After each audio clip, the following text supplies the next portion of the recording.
এই বছরের নীলষষ্ঠীর দিনে আমার অনেক দিনের একটা ইচ্ছা পূর্ণ হলো। তো কেমন আছো সবাই? নতুন একটা ভিডিওতে সকলকে স্বাগত। আমার বাপের বাড়ি যেহেতু হাবড়ায়, সেই কারণে বিয়ের আগে দেখতাম সবাই নীলষষ্ঠীর দিনে গাইঘাটা থেকে বাবার মাথায় জল দিয়ে হেঁটে আসতো।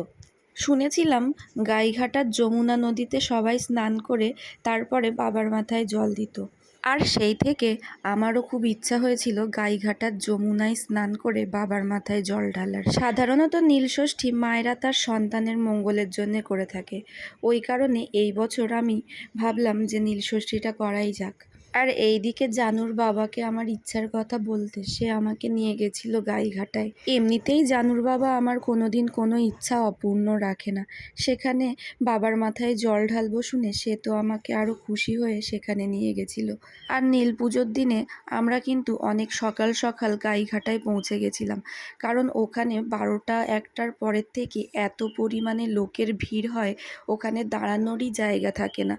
সেই কারণে আমরা অনেক সকাল সকাল ওখানে গিয়ে বাবার মাথায় খুব শান্তমতে জল ঢালতে পেরেছিলাম। আর বাবার মাথায় জল ঢালার পর মনটা এতটা শান্তি লাগছিল সে আমি ভাষায় প্রকাশ করতে পারবো না। আর আমার জানু ওখানে যমুনা নদীতে কিন্তু স্নান করে নিয়েছিল।